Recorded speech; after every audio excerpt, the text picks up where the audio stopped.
Greetings and salutations, everybody. Welcome back for another review here. Now, for those who are new, I like to make these little videos about films that I enjoy and want to share. There's a lot of horror that I usually post about, but I also throw in a lot of stuff from the 80s, throwback to films that I don't really hear people talking as much about these days to see if they still hold up. And I do occasionally go into a new film and occasionally go into some indie films, such as for this latest entry, which is for The YouTube Effect from 2022. This is written and directed by Alex Winter, who you no doubt know as Bill from Bill and Ted's Excellent Adventure, and possibly also as Marco in The Lost Boys, but he's got a lot more experience under his belt actually as a director. And the synopsis for this film of his is as follows. In this eye-opening documentary, Alex Winter presents a thoughtful, troubling look at YouTube, a site with humble origins that has gone on to change how we experience the world.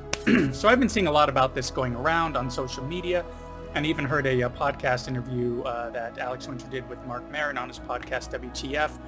I think both those situations are likely because the strikes currently going on with SAG-AFTRA has shut down a lot of promotions, but also there's a lot of limitations and restrictions on what they can do when it comes to promotions.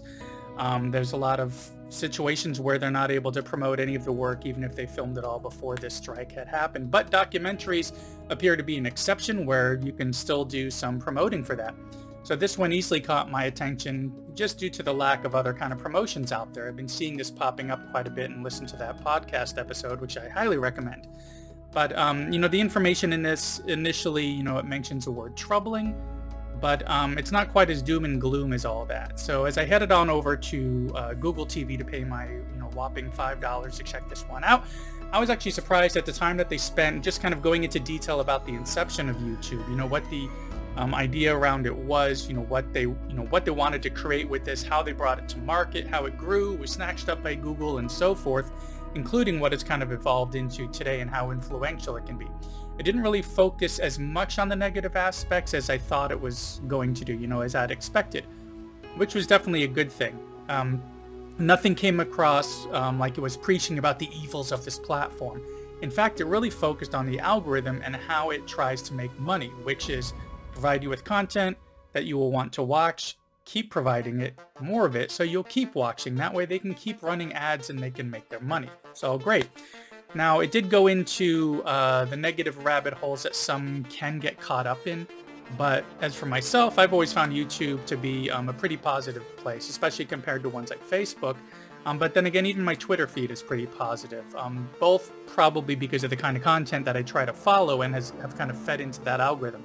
So for instance, my Twitter feed is mainly horror fans who I've connected with while live tweeting for The Last Drive-In on Shudder. And my YouTube really centers more on film reactions, reviews, behind the scenes, and so on. So the algorithm for me is, it tries to keep that kind of content coming my way, and that's actually generally pretty positive. But let's say somebody's on a platform like YouTube or YouTube specifically, there are some dangers of that they can come across through, like let's say that they are feeling a bit disillusioned with one aspect of their life or another, and they start looking up some self-help or motivational material. It can lead somebody towards some misinformation that is kind of designed to bring them deeper and deeper into that kind of content. And next thing you know, it goes deeper and deeper, darker and darker, until they're completely wrapped up in like various conspiracy theories, really dangerous ones even. And it does go into a lot of that detail here as well. But whereas for me, I go into YouTube and it's mainly just reactions and reviews, which is why sometimes I try to mix in a little bit of a Simon Whistler or maybe some Lindsay Nicole to just kind of mix up that algorithm a little bit more so I get some other content coming my way.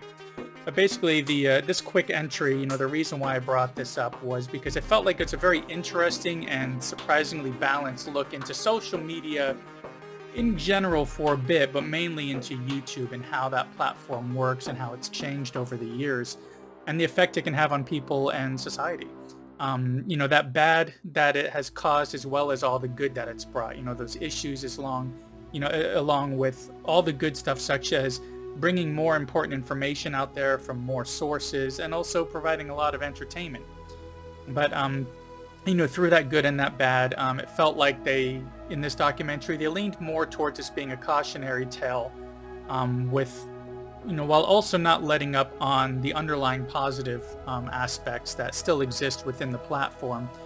and it just kind of a little bit more about how the algorithm works. But it was really interesting to see how they put everything together from the creation of YouTube to how it's evolved, and it really made for an interesting film that's worth checking out. And speaking of checking out, thanks for checking out this latest quick video recommendation for the YouTube Effect from 2022, which is currently available on various paid rental formats out there. So if interested, head on over to the provider of your choice and drop a few bucks to support this project, and it's definitely worth checking out. Anyways, that's it for this quick little review. I hope you enjoyed it, and I will see you in the next one.